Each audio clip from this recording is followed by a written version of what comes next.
व्यवहाराच्या दृष्टिकोनातून कितीतरी माणसं जवळ येतात जातात, येतात जातात, येतात जातात, पण काहीही जरी केलं तरी तुम्हाला सोडून जात नाही तोच जिव्हाळा आणि तोच जीवलग. काहीही घडू दे. माझं म्हणणं कळलं का? ज्ञानोबारांनी व्याख्या सुंदर केली आहे. बाप रुखमा देऊरू जीवीचा जिव्हाळा, काही केली वेगळा नव्हे गे माये. काही जरी झालं तरी सोडून देत नाही. बघा एक उदाहरण सांगतो म्हणजे कळेल. अगदी घरातलं, मुलाच्या हातून किती चुका होऊ दे, मुलीच्या हातून किती चुका होऊ दे, सगळे सोडून देतील पण आईबाप सोडून देणार नाहीत. कानफडात मारतील. माझं बोलणं कळलं का? पण शेवटी आई म्हणेल आता जाऊ द्या. सगळ्यांनीच तिला टाकल्यानंतर तिला जवळ कोण करणार? अरे सगळ्यांनीच त्या मुलाला टाकल्यानंतर त्याला जवळ कोण करणार? बरोबर आहे ना? काहीही जरी झालं. माझं बोलणं कळलं का? एक सांगू का? खून करून जरी आला, आई दारात जाईल, तोंडावर हात फिरवील, बाबा का रे तुला अशी दुष्टबुद्धी झाली? का रे दुष्टबुद्धी झाली? बघा, काही घडलं तरी सोडून जाणार नाहीत. बाकीची माणसं चांगलं नाव आहे तिथपर्यंत जवळ आहेत, जरा इकडे तिकडे येवा माणसं चर्चा करू लागतात. आम्हाला अनुभव आहे ना, आमचं आयुष्य त्याच्यातच गेलंय बरं का. आमच्या गळ्यात स्तुतीचे हार पडतात तसे अधूनमधून निंदेचे सुद्धा पडतातच. ते गृहीत धरावंच लागतं बरं का. एक महत्त्वाचा मुद्दा सांगतो. लौकिकाच्या नाण्याची दुसरी बाजू निंदा आहेच आहे. लौकिक आलं की त्याच्या मागे ज्ञानोबारायाला लौकिक आलं, निंदा आली, अजून सुद्धा त्याला न मानणारे भरपूर आहेत. एक 10 वर्ष झाली, 15 वर्ष पेपरमध्ये लेख होता, ज्ञानेश्वर माझ्या पायाजवळ बसण्याचे सुद्धा योग्यतेच आहे. मोठा माणूस होता, जाऊ द्या, मला वाटतं गेले ते आता. लेख होता. माझं म्हणणं कळलं का? म्हणजे ज्ञानोबारायाला तुकोबारायाला न मानणारे अजून आहेत, न मानणारे अजून आहेत. तर कोण बाबा महाराज? कशाचा बाबा महाराज? म्हणून स्तुती आली की ते येणारच, सुटत नाही, सुटत नाही. तसं नीट लक्षात घ्या, सद्गुरू सारखा दुसरा सोयरा नाही, दुसरा जीवलग नाही. तुकाराम महाराजांना विचारलं, महाराज तुमचे कोण सोयरे? त्याने आपल्या आडनावाचं कोणी सांगितलं नाही. सगळं गाव भरलं होतं सोयऱ्याधाऱ्यांनी. ते म्हणाले, ते माझे सोयरे सज्जन सांगाती, पाय आठविती विठोबाचे. एरा मानविधी पाळना पुरती, देवाची ती भूते म्हणून या. देवाची भूत आहेत म्हणून बरं झालं, बरेच दिवसांनी भेटला, छान झालं. तुम्ही आला, लग्नाला शोभा आली, जेवून जा. जा काय. पण जीवलग असा आहे, भेटला नाही तर त्याची चौकशी केल्याशिवाय राहणार नाही. त्याची चौकशी केल्या राहणार नाही. जीवलग आहे, जीवाच्या जवळचा आहे. नीट लक्षात ठेवा. म्हणून माणसं खूप भेटतात, जीवलग फार थोडे भेटतात. तुमचं चांगलं चाललंय तेव्हा तुमच्या तळीला सगळेच हात लावतील, पण जरा जर काही वाकडं झालं तर फुटपाथ बदलून जातील. जग असं आहे महाराज, अवघड आहे, अवघड आहे. या जगातून वाटचाल करायची. मी तुम्हाला सांगू, प्रसिद्धी ही सिद्धीच आहे. शब्द कळला का? प्रसिद्धी ही सुद्धा सिद्धीच आहे, पण त्याच्या आहारी जर गेलं तर ती सिद्धी तुम्हाला संपून टाकील. म्हणून मी रोज सांगतो, आमचा कोणी अपमान करू शकत नाही, कारण आम्ही मान मागितलाच नाही. जो मान मागत नाही त्याचा कोणी अपमान करू शकत नाही, आणि मानाकरता धडपडतो त्याचा अपमान झाल्याशिवाय राहत नाही, राहत नाही. मी तुम्हाला मोठेपणा म्हणून सांगत नाही. ही सगळी मोठी मोठी देवळं आहेत ना, सगळ्याच्या चेअरमनशिपची मला मागणी होती. मी म्हटलं मला भक्त राहायचं आहे, बाकी कुठचंही जायचं नाही आहे, मला काही गरज नाही कशाची.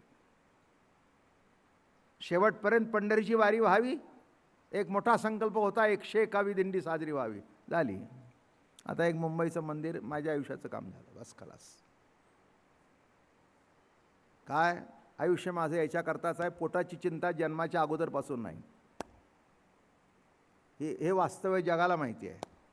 सद्गुरू दादा महाराज हे फलटण स्टेचे इनामदार, अजूनही ती जमीन आहेच आहे. उत्तम आहे, सगळं उत्तम आहे. कशाचं काही चिंता करायचं काही कारण नाही आहे. चिंता फक्त एकच असते, चांगली चिंता असते. महाराजांनी जी परंपरा घालून ठेवली ती अखंड चालू राहावी एवढीच. त्याच्याकरता आम्हाला आशीर्वाद द्या, मला द्या, भगवती ताईला द्या, चिन्मय महाराजांना द्या, पुढची पिढी जी येणारी आहे त्यांना द्या. चिंता बाकी आम्हाला दुसरी काही नाही. अहो भिकारी जेवतो तो बाबा महाराज का जेवणार नाही? का जेवणार नाही? हां, जयाश्री मायबाप, ज्याच्या शिरावर मायबाप त्याला पोटाची चिंता काय? मला ते त्याची काळजी कधी आयुष्यात वाटली नाही. मी गमतीने यांना म्हणतो, अगदी बिनओळखी प्रांतात जाऊ दे, जिथे मला कोणी ओळखणार नाही असं, आणि एका चावडीवर कुठल्या झाडाच्या खाली नुसती ज्ञानेश्वरी उघडू दे आणि पुंडलिक गौरदेव करून सांगायला सुरुवात करू दे. मी तुम्हाला गॅरंटेड सांगतो, 10 मिनिटामध्ये 100-200 माणसं जमतील. कोणीतरी जेवायला घेऊन जाईल. महाराज जी कहाँ है आप? महाराष्ट्र के? आइए हमारे यहाँ भोजन करिए, चलो, हो गया काम. हां, आमचे कबीरजी काय म्हणतात माहिती आहे का? देवाला म्हणतात, देवा भोजन देना तो अच्छा देना, खाशी शिरापुरी, नहीं तो होगी तेरी मेरी. काय म्हणतात बघा, भोजन देना तो अच्छा देना, नहीं तो होगी तेरी मेरी. घोडा देना तो अच्छा देना, ऊपर अब्दागिरी. पुढचा आहे का, जोरू देना तो अच्छी देना, संतन को लगे प्यारी. नाही तर साधू संत घरी आले का हे फुकटे, अशा भरपूर आहेत बरं का. नवरा म्हणतो, हे पंढरीचे वारकरी यंदा आलं ते आला, पुढच्या वर्षी पुन्हा मुक्कामाला तिथेच येईल. मागे लागले की महिन्याची वारकरी आहे, सुटायचं नाही. अरे जे वार करतात त्यांना जीव घालतेस, जे वार करतात त्यांना जीव घालतेस. या वारकऱ्याचा आशीर्वाद घेतला तर जन्माचं कल्याण होईल. म्हणून कसं सांगितलं, जोरू देना तो अच्छा देना, संतन को लगे प्यारी, नहीं तो होगी तेरी मेरी. नामदेवराय सांगताना कबीर सांगू का? काय आपल्याला काय असं काही नाही. नामदेवराय काय, कबीर काय, सगळे एकच आहेत. कबीरांच्या घरी संत जेवायला आले.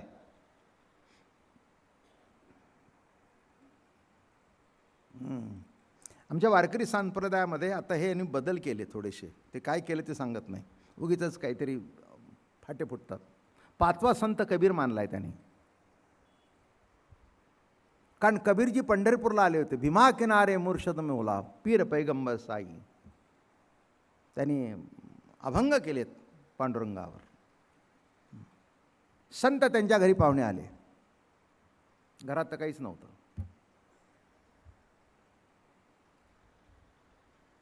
शेले विणायचे, जेवढं यायचं तेवढं. असंच साधू संत जेवायला घालायचे. या या या आमच्या घरी मुक्काम करा, या. काय कमी नाही आपल्याकडे, राम आहे, कुछ कम नाही. बायकोला सांगितलं, वाण्याकडे जा आणि त्याला सांग की 2 दिवसात तुझे पैसे देऊ, आमचा शेला विकली गेल्यानंतर. पण आज आमच्याकडे साधू संत आलेत, जरा किराणा माल पाहिजे, ताळ तांदूळ पाहिजे. कबीराची पत्नी दिसायला सुंदर होती. गेली त्या वाण्याच्या दुकानामध्ये. म्हणाले, डाळ पाहिजे, तांदूळ पाहिजे, रवा पाहिजे, साखर पाहिजे, गूळ पाहिजे. देतो की म्हणले. द्यायला काय, दुकान घालूनच बसलो आहे, पण पैसे आहेत का? नाही म्हणले. कबीर महाराजांनी सांगितलंय, आमच्याकडे आज पैसे नाहीत, आल्यावर 2 दिवसांनी शेला विकल्यावर देऊ. त्यांनी बघितलं वाईट नजरेने. असं कसं म्हणतेस म्हणले, कबीराजवळ नाही द्यायला, पण तुझ्याकडे खूप द्यायला आहे ना काहीतरी.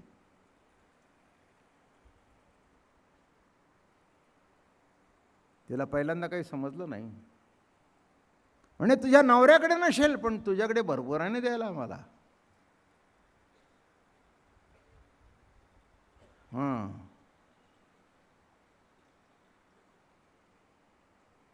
किती अवघड आहे बघा परमार्थ. तशीच परत आली. कबीर म्हणाले, काय झालं? असं असं झालं. जा, हो म्हण. नाही संतपणे मिळते हाटी, संतपण बाजारात विकत मिळत नाही. जा सांग.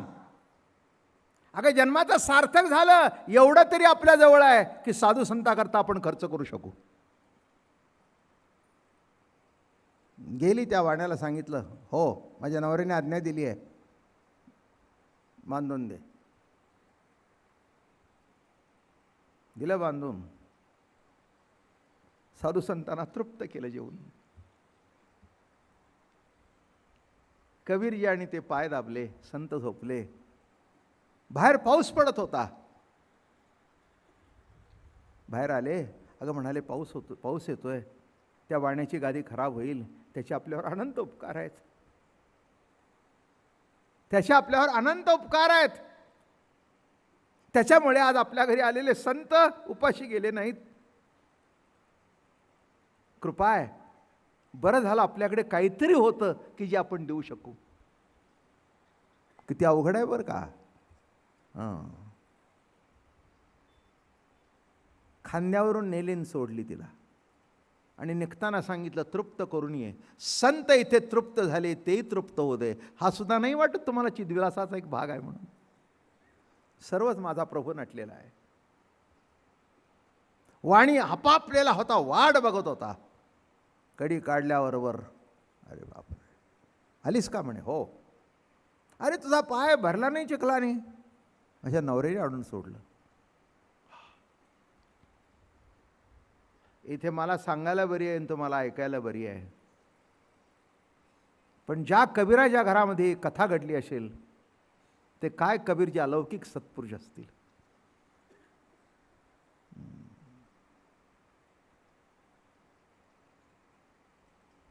गेले. हातात हात घेणार तितक्यात दारावर थाप पडली. ऐ, रात्र झाली, दिवा काय अजून तुझ्या घरात? कोण आहे? कोतवाल होता. काय रे, एकटाच आहेस? कोण दिसतंय तुझ्या घरात? तसं कोण नाही, दारवाड. अरे हे कबीराची पत्नी इथे कशी आली? नाही म्हणे, तिला सामान पाहिजे होतं म्हणून आली. देन जाऊ दे तिला म्हणे लवकर. काय अवघड आहे. पुढे कळलं का तो कोतवाल नव्हता, प्रत्यक्ष पांडुरंग रामराया होते तिथे.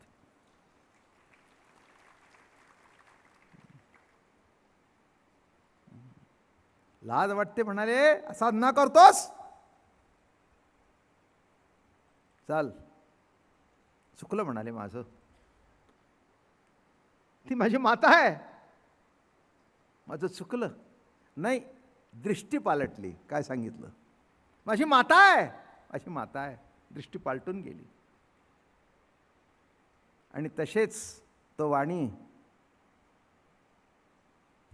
कबीर पत्नी आणि रामराया पांडुरंग दारात गेले. थाप टाकली. कबीरजी, अरे एवढे लवकर कशी आलीस? माझी आज्ञा उल्लंघन केलीस? मागे रामचंद्र प्रभू होते. कबीरा, तिला बोलू नकोस. अरे माझ्या आईला मी धक्का कसा लावून देईन? वाणीने पाय धरले. कबीरजी, माझ्या घरी संताची पावलं लागली म्हणून आज रामाचं दर्शन मला झालं. उजळले भाग्य आता अवघी चिंता वारली, संत दर्शनी हा लाभ पद्मनाभ जोडला. कबीरांच्या डोळ्यात धार लागली. मेरे प्यारे, मेरे लाल रामराया, अरे माझ्या करता चिखलात आलास. अरे देह तरी तुझाच आहे, तुझ्या कारणी देह माझा घडावा. तुझ्या करता देह आहे, तू दिलेलं आयुष्य आहेस. कबीराला कोण विचारतो? मी तुझं भजन करतो म्हणून माणसं माझ्याकडे बघतात. मी जर तुझं भजन केलं नसतं कबीराला कुत्र सुद्धा विचारत नव्हतं. रामराया, असं कसं केलंस? नाही म्हणाले, तू तुझ्या कर्माला जागा राहिलास, पण मी माझ्या देवपणाला जागा राहावं. मी माझ्या देवपणाला जागा राहिलं आणि जवळ घेतले. तितक्या सगळी संत मंडळी उठली. त्यांना कळल्यानंतर, कबीरजी आम्ही संत नाही, तुम्ही संतांचे संत आहात. तुम्ही संतांचे संत आहात. नीट लक्षात घ्या, काय संतपणा आहे, काय दृष्टी आहे जीवनाकडे बघण्याची. हे जर कळलं तर कळेल. कबीरजी काय साधे होते का? त्यांना माहीत नव्हतं का? अरे त्यांना माहिती होतं, काही जरी घडलं तरी माझा प्रभू माझ्या मागे आहे. तुम्हाला वाटत नाही इथे घोटाळा आहे. काहीही घडणार नाही, धक्का लावणार नाही कोण. माझा प्रभू आहे, माझा प्रभू आहे. तुकोबाराय म्हणले, निर्धाराचे अवघे गोड पुरे कोड सकळई. ज्याचा निर्धार आहे, ज्याची निष्ठा आहे, त्याचे कोड सगळे परमात्मा पूर्ण करतो. पण देवावर निष्ठा असू द्या, निष्ठू नका. माणसं वाराप्रमाणे देव बदलतात. ज्ञानेश्वर महाराज म्हणाले, 7 वाराला सूर्य एक. तसं 7 वाराचा जो परमात्मा पांडुरंग तो आमचा देव. 7ही वाराचे दिवस एक याची सूर्ये, तैसे सर्वात्मकपणे माझे ने श्रीराजे. आता काय काय कथा आहे बघा. सर्वस्व नुसतं अर्पण केलं हे पोतीत सांगायचं नसतं. जीवनामध्ये उलटसुलट प्रसंग येतच राहतात. एक सांगू, जेव्हा सरळ चालतं तेव्हा परमार्थाची आणि सत्ताची गरजच नसते. जेव्हा उलटं चालतं तेव्हाच हे ज्ञानाची गरज पडते. बेकबेन बेदुने 4 बेरीज करायच्या वेळेला लागतात. एरवी इथे प्रवचनात लागत नाहीत. प्रवचनामध्ये बेकबेक बेदुने 4ची गरजच नाही आहे. पण हिशोब करताना त्या आकडेमोडीची गरज आहे. तसं जीवनामध्ये उलट प्रसंग येतील तेव्हा संतबोध तुमच्यात आणि माझ्यात किती उतरला आहे हे कळण्याची पाळी येईल. म्हणून नीट लक्षात घ्या. त्या नामदेवरायाची आणि कबीरजींची सुद्धा गाठ पडलेली आहे. जनाबाईची आणि कबीरजीची सुद्धा गाठ पडलेली आहे बरं का. हे सुद्धा गमतीचं आहे. सगळ्याच्या गाठी बेटी पडलेल्या आहेत.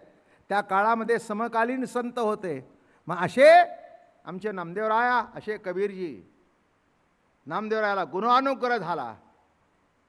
गुरुअनुग्रह झाल्यानंतर थोडक्यात पंढरपूरला आले. पंढरपूरला आले आणि अशी गंमत घडली मंडळी. चंद्रभागेचं स्नान केलं, पुंडलिकाचं दर्शन घेतलं आणि पोळ्या